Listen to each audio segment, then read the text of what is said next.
देश की जो परिस्थितियां हैं वो परिस्थितियां बहुत अच्छी नहीं, चाहे वो शेड्यूल कास्ट की परिस्थिति हो, चाहे शेड्यूल ट्राइब की परिस्थिति हो, या फिर ओबीसी लोगों की परिस्थिति हो, या फिर अलग अलग प्रकार के माइनॉरिटी के लोगों की स्थिति और परिस्थिति हो, सभी के ऊपर देश में बड़े पैमाने पर अन्याय अत्याचार हो।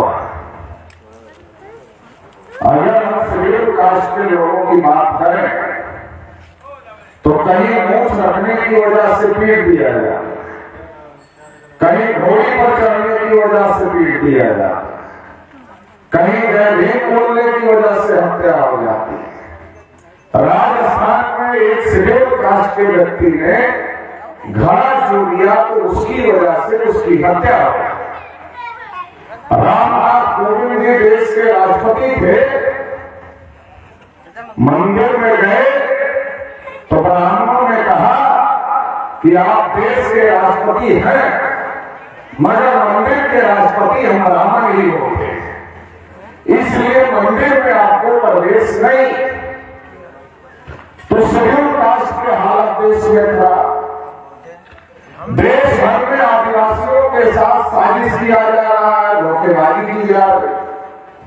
बाबा साहब डॉक्टर अम्बेडकर ने संविधान की 5वीं और 6ठी अनुसूची में लिखा कि जिस इलाके में आदिवासी रहते हैं वहां के जल पर, वहां के जंगल पर, वहां के जमीन पर आदिवासियों का ही अधिकार है। लेकिन आज सरकार क्या कर रही है? कहीं रास्ता बनाने के नाम पर, कहीं फैक्ट्री लगाने के नाम पर, कहीं विकास के नाम पर, कहीं पर्यावरण संरक्षण के नाम पर आदिवासियों को उनके जल जंगल जमीन से बेदखल करने की, खदेड़ने की कोशिश कर रहे हैं। और देश भर में आदिवासी जब इससे खिलाफ संघर्ष करते हैं, खड़े होते हैं, लड़ाई लड़ने का काम करते हैं, तो सरकार क्या कहती है? नक्सलाइट। आदिवासियों का जो संवैधानिक हक है, आदिवासियों का जो अधिकार है, वो अधिकार आदिवासियों को न मिले और आदिवासियों के जन जंगल जमीन को पूंजीपतियों को देने की कोशिश सरकार करती है। जब आदिवासी इसका विरोध करते हैं तो सरकार क्या कहती है? ये नक्सलाइट है। और नक्सलाइट के नाम पर आदिवासियों को गोलियों से मारने का काम करते हैं। 10,000, 15,000, 20,000 पर पुलिस रखी जाती है, पुलिस जैसी पुलिस रखी जाती है। और उसमें भर्ती किसको किया जाता है? आदिवासियों को किया गया, ताकि जब आदिवासी अपने अधिकार के लिए लड़े तो कौन सी पुलिस उड़ान लगाई जाएगी इसको रोकने के लिए? तो जो आदिवासी पुलिस है वही पुलिस लगाई जाएगी इसको रोकने के लिए। आदिवासी अपने अधिकार के लिए लड़ेगा तो उस आदिवासी को रोकने के लिए आदिवासी पुलिस लगाई जाएगी, ताकि अगर पुलिस वाला आदमी मरे, मान लो आदिवासी ने पुलिस वाले आदमी को मार दिया तो कौन मरा? आदिवासी मरा। अगर पुलिस वाले ने आदिवासी को मार दिया तो आदिवासी मरा। और जब आदिवासी जंगल जमीन छोड़ देंगे तो कब्जा किसका हो? पूंजीपतियों का हो, बड़े लोगों का हो। यह साजिश देश के बड़े पैमाने पर चल, उनको लगा ये सारा करने के बाद भी आदिवासी जंगल छोड़ने के लिए तैयार नहीं, तो बाहर से शेर बाघ चीते लाकर जंगलों में छोड़ रहे।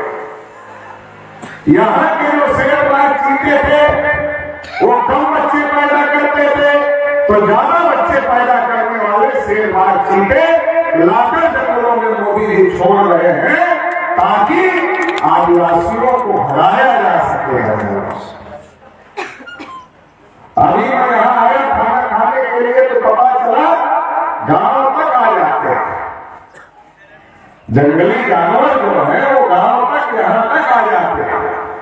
क्यों आ जाते हैं? सरकार को व्यवस्था नहीं करनी चाहिए उसकी, मगर नहीं। क्यों नहीं करती है? वो तो चाहते ही है कि आदिवासी खत्म हो जाए। वो तो इसीलिए काम ही कर रहे हैं कि आदिवासी खत्म हो जाए, क्योंकि बाबा साहब अम्बेडकर के संविधान की 5वीं और 6वीं अनुसूची में जो लिखा है कि जहां आदिवासी रहते हैं वहां आदिवासियों के जल, जंगल, जमीन आदिवासियों की ही होगी, दूसरा कोई नहीं ले सकता है। ये संविधान में लिखा। तो इसलिए वो सोचते हैं आदिवासियों को या तो मारकर खत्म कर दिया जाए नक्सलाइट के नाम पर, या आदिवासियों को जंगलों से भगा दिया जाए और जंगल जमीन पर कब्जा किया जाए। कब्जा क्यों करना चाहते? क्योंकि जमीन के नीचे जहां आदिवासी रहते, उस जमीन के नीचे बहुत बहुत मूल्यवान धातु, जहां आदिवासी रहते हैं उस जमीन के नीचे तमाम प्रकार की मूल्यवान खनिज है, धातु है। तो क्या उसका मालिक कौन? उसका मालिक आदिवासी है। संविधान के हिसाब से उसका मालिक कौन है? आदिवासी है। लेकिन सरकार पूंजीपतियों को उसका मालिक बनाना चाहती है और इसलिए आदिवासियों को उनके जल, जंगल, जमीन से बेदखल करना चाहती है। तो आदिवासियों के हालात भी देश में अच्छे नहीं है, इनके हालात खराब करके रखे जा रहे हैं। और ओबीसी देश में 52% है। मैं ओबीसी का नेता, 52% ओबीसी। आजादी के 75 साल में देश में जानवरों की गिनती हुई, कुत्तों की गिनती हुई, हिजड़ों की गिनती हुई, मगर 52% ओबीसी की गिनती नहीं हुई। इसका मतलब जो 52% ओबीसी है उसके भी हालात खराब। देश के अलग अलग प्रकार की माइनॉरिटी के लोग रहते हैं। मुसलमान लोग रहते हैं, सिख लोग रहते हैं, ईसाई लोग रहते हैं, बौद्ध लोग रहते हैं, जैन लोग रहते हैं। ऐसे तमाम प्रकार की माइनॉरिटी के लोग देश में रहते हैं। मुसलमानों पर हमले हो गए, क्रिश्चियनों की चर्च पर हमले हो गए, सिखों पर हमले हो गए, लिंगायत परेशान है कि हमें हमारा स्वतंत्र धर्म दे दो। आदिवासियों का भी स्वतंत्र धर्म है, उसकी भी मान्यता नहीं है और वह जबरदस्ती से हिंदू बनाने की कोशिश चल रही है। तो ये जो 3.5% के ब्राह्मण है, ये देश में शेड्यूल कास्ट हो, शेड्यूल ट्राइब हो, ओबीसी हो, माइनॉरिटी हो, इन सब के ऊपर अन्याय और अत्याचार कर रहे हैं। हमारे लोग बड़ी संख्या में शेतकरी किसानों के हालात अच्छे हैं क्या? किसान आत्महत्या कर रहे हैं। किसान क्यों आत्महत्या कर रहे हैं? क्योंकि आज तक किसान जो चीज पैदा करता है उसका मूल्य रखने का अधिकार, उसका रेट तय करने का अधिकार किसान को नहीं है। जब आप मार्केट में जाते, आप लोग भी छोटे मोटे किसान हो, खेती होगी आप लोग के पास में, कोई थोड़ा बड़ा किसान होगा, कोई थोड़ा छोटा किसान होगा, मगर खेती हो, धान पैदा करते हो, आप लोग कुछ ना कुछ जमीन में पैदा करते हो। जब आप मार्केट में जाते हो, मान लो आपको मोबाइल खरीदनी है, तो आप दुकानदार को क्या पूछते हो कि ये मोबाइल कितने में मिले? यही तो पूछते हो। कितने में दोगे मोबाइल? यही पूछते हो दुकानदार को। अगर आप कपड़ा खरीदने जाते हो तो दुकानदार को क्या पूछते हो? ये कपड़ा, ये टी शर्ट कितने का दोगे, ये पैंट कितने का दोगे, ये साड़ी कितने का दोगे? पूछते हो ना। इसका मतलब ये है कि हम किसान लोग जो चीज खरीदने जाते हैं मार्केट में, तो उसको पूछते हैं कितने में बेचो, ये पूछते हैं। लेकिन हम ही किसान लोग जब अपना धान बेचते हैं तो क्या कितने में खरीदो? ऐसा है कि नहीं? जब हम मार्केट से कोई सामान लेने के लिए जाते हैं तब हम पूछते हैं कितने में हमें दोगे, और जब हम अपना सामान अपना धान मार्केट में बेचने के लिए ले जाते हैं तब हम पूछते हैं कितने में लोगे। अरे ऐसे कैसे? अरे हम तुम्हारा सामान ले रहे तो भी तुम इससे पूछ रहे, अपना सामान तुमको दे रहे तब भी तुम इससे पूछ रहे, तो अन्याय।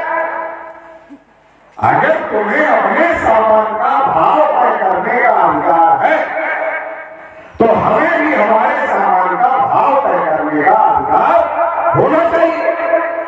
किसान भी जो पैदा करता है उसको वो कितने में बेचेगा इसको तय करने का अधिकार किसान के पास होना चाहिए, मगर किसान के पास नहीं है, खरीदने वाले के पास है। हर चीज का भाव तय करने का अधिकार बेचने वाले के पास है। मोबाइल कितने में आएगी बेचने वाला तय करेगा, टी शर्ट कितने में आएगी बेचने वाला तय करेगा, पैंट कितने में मिलेगा बेचने वाला तय करेगा, साड़ी कितने में मिलेगी बेचने वाला तय करेगा, धान कितने में खरीदेगा खरीदने वाला तय करेगा। अन्याय है कि नहीं? किसान क्यों आत्महत्या कर रहे? इसलिए आत्महत्या कर रहे कि आजादी के 75 साल में किसानों को उनकी फसल का दाम तय करने का अधिकार नहीं है, उनकी फसल का भाव तय करने का अधिकार आजादी के 75 साल में किसानों को नहीं। किसानों ने कहा चलो तुम ही तय कर दो, आप हमको अधिकार नहीं दे रहे, तुम ही तय कर दो, लेकिन तय करके बता दो हमको कि कम से कम इतने रुपए में हमारा धान आप खरीदो। सरकार ही तय कर रहे, हम नहीं तय करेंगे। इसको क्या बोला किसानों ने? एमएसपी गारंटी है, मिनिमम सपोर्ट प्राइस है और न्यूनतम समर्थन मूल्य है। तो सरकार वो भी करने के लिए तैयार नहीं है, क्योंकि जैसे आदिवासियों की जमीन सरकार लेना चाहती है, आदिवासी भी किसान है, किसान भी किसान है, तो किसानों की जमीन भी सरकार लेना चाहती है और अडानी अंबानी को देना चाहती है। अगर खेती में फायदा होगा किसान जमीन नहीं छोड़े, अगर खेती में घाटा होगा किसान बोलेगा अडानी जमीन ले लो, एक नौकरी हमको गार्ड की दे दे, क्योंकि गार्ड की नौकरी में ज्यादा पैसा है, किसान में उतना पैसा नहीं है, तो एक गार्ड की नौकरी दे देगा, एक आदमी को गार्ड की नौकरी दे देगा, सारी जमीन ले लेगा, अगली पीढ़ी का क्या खाएगी? तो किसानों के खिलाफ भी देश में बहुत बड़ी साजिश हो रही। देश की आधी आबादी महिलाओं की, अगर आप अखबार पढ़ो और टीवी देखो, प्रतिदिन महिलाओं के ऊपर अन्याय और अत्याचार हो रहे, प्रतिदिन हो रहे। देश में युवाओं की बहुत बड़ी संख्या, 3 करोड़ से ज्यादा युवा रजिस्टर्ड बेरोजगार है, जिनके आंकड़े हैं 3 करोड़ से ज्यादा बेरोजगार। आत्महत्या कर क्या करें? घर वालों का प्रेशर होता है, जल्दी नौकरी लेकर आओ, तुम्हारे ऊपर पैसा खर्च कर रहे, और गवर्नमेंट ने नौकरी खत्म कर दिया, नौकरी मिलेगी कहां से? नौकरी नहीं मिलती है तो फांसी पर लटक जाता है और मर जाता है, क्योंकि घर वाले कहते हैं तुम कुछ कर नहीं पा रहे हो, और सरकार की ऐसी योजना है कि कुछ होने लायक नहीं है, तो वो इतना प्रेशर हो जाता है घर का, परिवार का, समाज का, वो फांसी पर लटक जाता है, मर जाता है। तो देश में ऐसे हालात बना दिए गए हैं, चाहे एससी हो, चाहे एसटी हो, चाहे ओबीसी हो, चाहे माइनॉरिटी हो, किसान हो, मजदूर हो, महिला हो, सबके ऊपर अन्याय अत्याचार हो। अभी मजदूरों के लिए नया कानून आ गया, 8 घंटे की ड्यूटी के बजाय 12 घंटे की ड्यूटी होगी, ऐसा भी कानून। तो ये सरकार क्या करना चाहती है?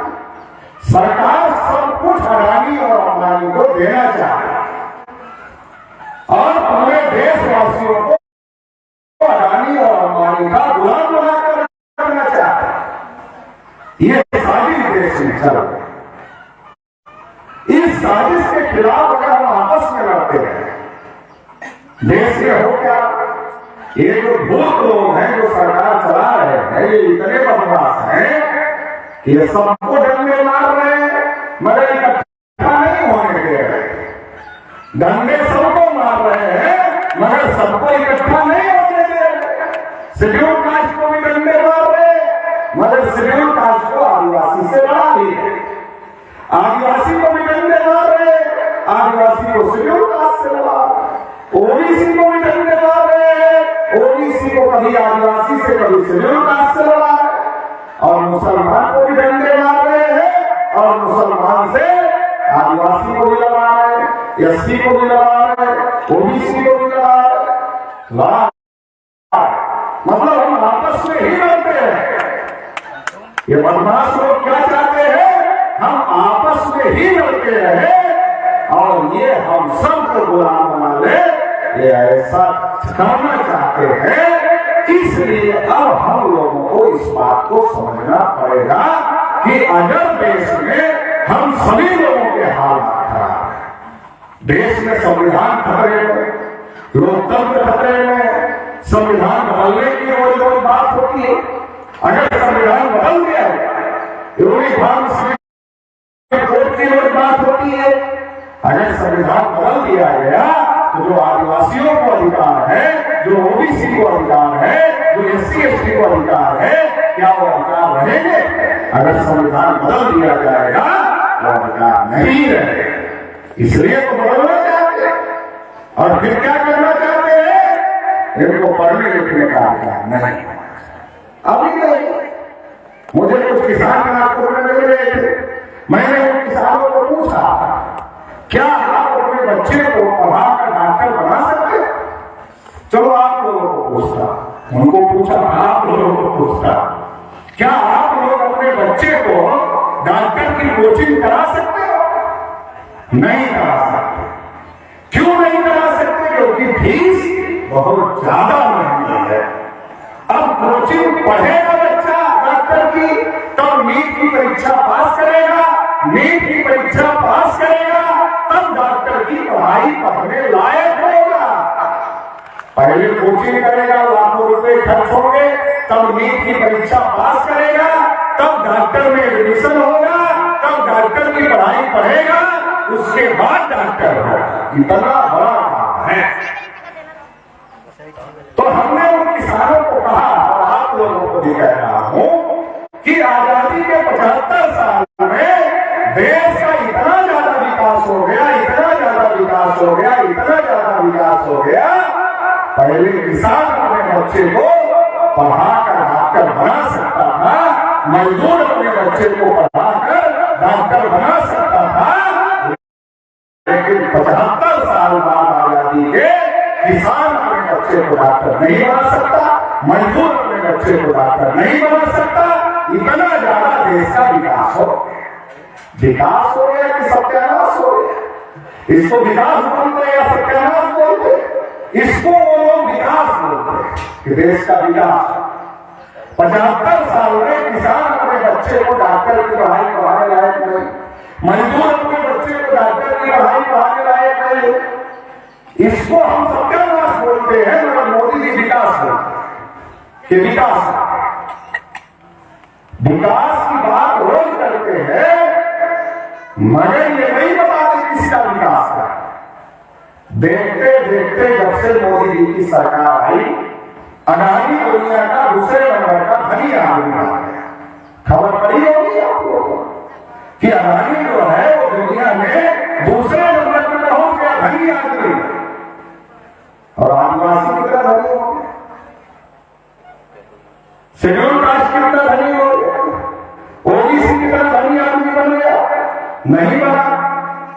अरे तुम 95% लोगों का विकास नहीं करना चाहते हो, केवल 2 आदमी का देश से विकास करना चाहते हो, तो इसे देश का विकास करते हो। केवल अडानी अंबानी के विकास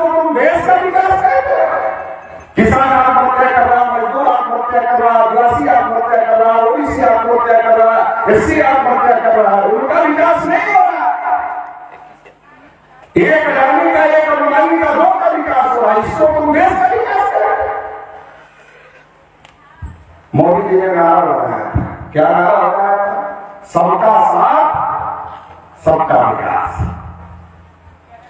तो हमारे लोग खुश हो गए, अपने लोग भोले भाले सीधे साधे लोग हैं, राजनीति तो समझ में आती नहीं। जब तलवार चलती थी तो राज था आदिवासियों का, जब तलवार से राज कायम किया जाता था तब आदिवासियों का राज था, ओबीसी का राज था। कब? जब तलवार से राज कायम था, तलवार चलाने में बहादुर थे, राज कायम कर देते थे। अब राजनीति होती है, अब राजनीति में हमारे लोग सीधा सीधा चलने वाले लोग, छल कपट प्रपंच तो आता नहीं है ब्राह्मणों के तरीके से। अब छल कपट प्रपंच नहीं आता है तो इस राजनीति में फेल हो जाते हैं। और तो छल कपट प्रपंच करने वाले लोग हमारे भोले वाले सीधे साधे लोगों का समर्थन लेकर राज करते हैं और फिर हमारे खिलाफ में ही साजिश और षड्यंत्र करने का काम करते हैं। ये सब तो हमारा बदल गया। हमारा क्या हो गया? नारे में आ गए हमारे लोग कि सबका साथ सबका विकास। तो आदिवासियों ने सोचा, ओबीसी के लोगों ने सोचा, एससी के लोगों ने सोचा, अरे भाई पहले साथ देना पड़ेगा तब विकास होगा।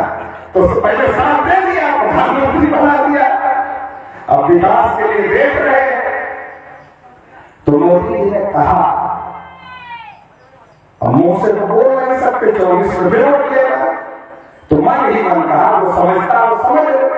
मोदी जी के मन की बात बहुत लोगों को समझ में नहीं आती, लेकिन हमें समझ में आती। तो क्या कहा मन ही मन? कहा सबका साथ, अडानी अंबानी का विकास, बाकी सबका सत्यानाश।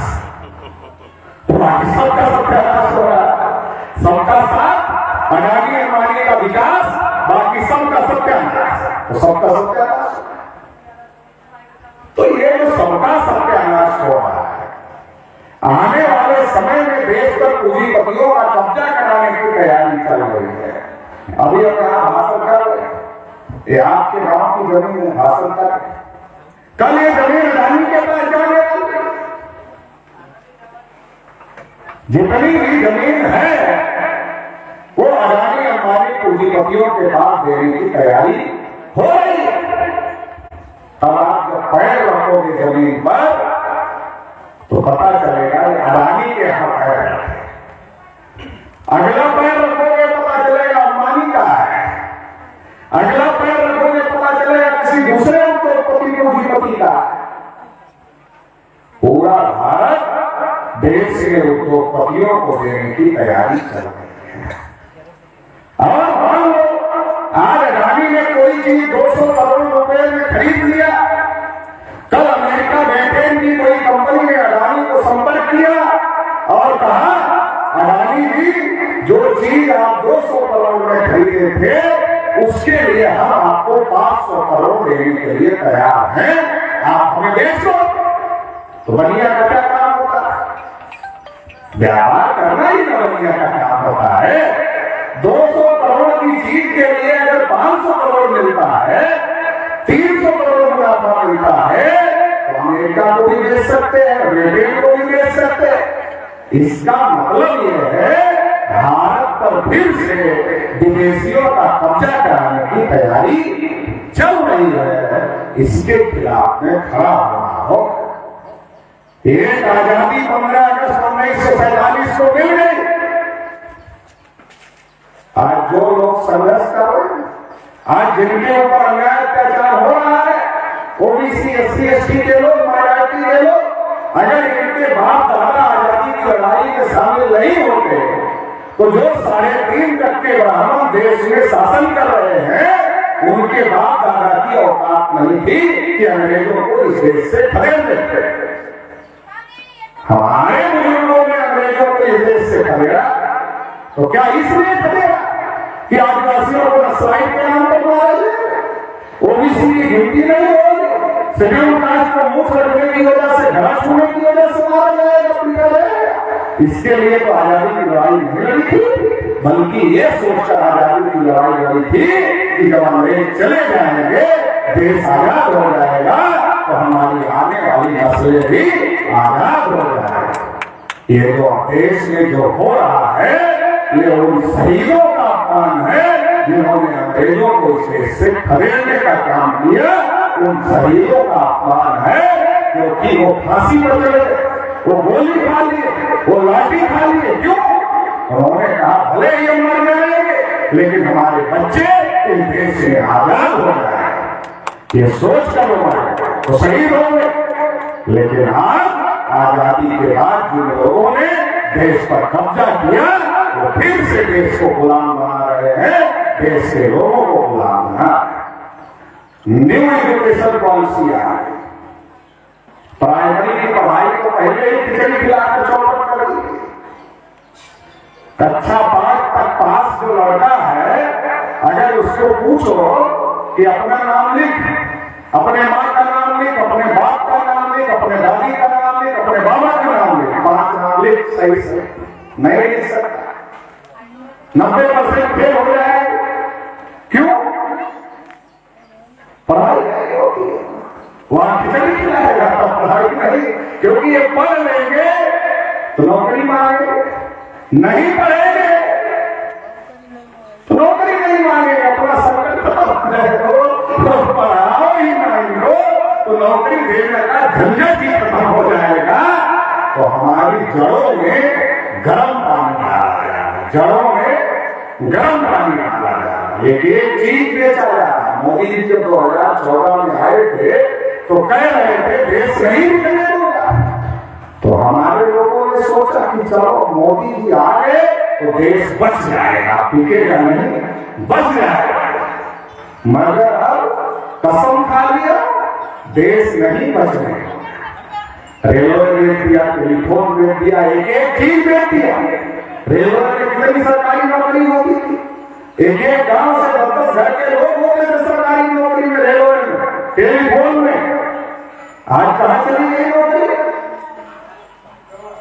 सारा बेच दिया गया, प्राइवेट हाथ में ले लिया गया, इसलिए नौकरी खत्म हो गई और आरक्षण भी खत्म हो गया। वो नाम नहीं ले रहे आरक्षण का कि आरक्षण खत्म कर रहे हैं। अरे आरक्षण सरकारी जगह पर लिखा। जब हर सरकारी चीज प्राइवेट कर रहे हो, आरक्षण जीरो, खत्म। आरक्षण सरकारी जगह है, जब हर सरकारी चीज प्राइवेट हो गई, आरक्षण जीरो। तो इसलिए ये सब लड़ाई लड़ने के लिए, लोगों को जागृत करने के लिए, संगठित करने के लिए और सड़कों पर उतरकर संघर्ष करने के लिए ये यात्रा हम लोग चलाने का काम कर।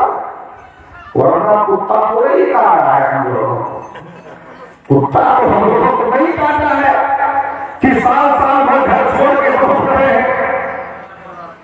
2-4 दिन के लिए अगर आदमी को बोलो कि घर छोड़ दो, चलो, बोलता नहीं, बहुत काम है, परिवार है हमारा, कैसे छोड़ो, बोलता है। तो हम लोगों को कुत्ता तो काटा नहीं, कुत्ता नहीं काटा है। देश की जो परिस्थितियां हैं वो हम समझ रहे हैं और अगर उसमें बदलाव नहीं किया गया तो कल हमारे आपके बच्चे पूछेंगे कि पापा जी जब देश गुलाम हो रहा था आप क्या कर रहे थे? जब देश गुलाम हो रहा था तो आप क्या कर रहे थे? तो आप कहोगे बेटा हम तो अपना कमाने खाने में बिजी थे, हमने और कुछ नहीं किया, इसलिए देश गुलाम। तो बेटा बोलेगा पिताजी आपने माफ करने लायक गलती नहीं किया है, इसलिए आपको माफ नहीं किया जा सकता, क्योंकि आपने उस समय लड़ाई नहीं लड़ी, इसलिए हमारी हजारों पीढ़ियां गुलाम हो गई। तो ये हजारों पीढ़ियों को गुलाम बनाना चाहते, हम हजारों पीढ़ियों को आजाद करना चाहते, आजाद करने के लिए लड़ाई लड़ रहे, वो गुलाम बनाने के लिए काम कर रहे हैं। तो जिनको नहीं समझ में आता उनका तो पहले छोड़ो, जिनको समझ में आता है उन्हें इस आजादी की लड़ाई में शामिल होने की जरूरत है, और जिनको समझ में नहीं आता है उनको समझाने की जरूरत है। जिनको समझ में आ गया वही ना समझाएगा दूसरे को।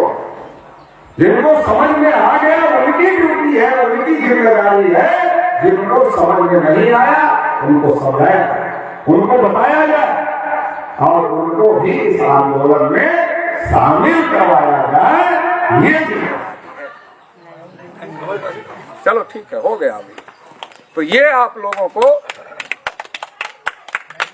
सही समय पर कट गई है, कोई बात नहीं। तो ये आप लोगों को करना चाहिए। 6 दिन ईमानदारी से अपने घर का काम करो, क्योंकि घर चलना चाहिए। घर नहीं चलेगा तो समस्या पैदा हो जाएगी। तो घर के लिए 6 दिन ईमानदारी से काम करो, परिवार के लिए 6 दिन ईमानदारी से काम करो, और 1 दिन सप्ताह में उतना ही ईमानदारी से समाज का काम करो। अगर ऐसा करोगे तो आने वाली जनरेशन आजाद हो जाएगी। नहीं तो बच्चे तो इंसान भी पैदा करते हैं, बच्चे जानवर भी पैदा करते हैं। हमारे पूर्वज पहले जानवरों की स्थिति में थे, इंसान की स्थिति में आ गए, क्योंकि हमारे महापुरुषों ने लड़ाई लड़ी। आज अगर हम लड़ाई नहीं लड़ेंगे तो हमारे बच्चे फिर जानवर की स्थिति में पहुंच जाएंगे। वो पहुंचाने का कार्यक्रम हमारे दुश्मन चला रहे हैं। इसलिए अगर आप चाहते हो कि आप इंसान हो, आपके बच्चे भी इंसान होने चाहिए, उनके बच्चे भी इंसान ही होने चाहिए, उनके बच्चे भी इंसान ही होने चाहिए। अगर ये इंसान की पीढ़ी इंसान ही बनाकर रखना चाहते हो तो ये संघर्ष में आना जरूरी है, इसको मजबूत करना जरूरी है। इतना ही इस मौके पर मैं कहना चाहता हूँ। आप लोगों ने मुझे बहुत ही ध्यानपूर्वक धैर्यपूर्वक सुना, इसके लिए आप सभी को बहुत बहुत आभार, बहुत बहुत धन्यवाद। हेलो।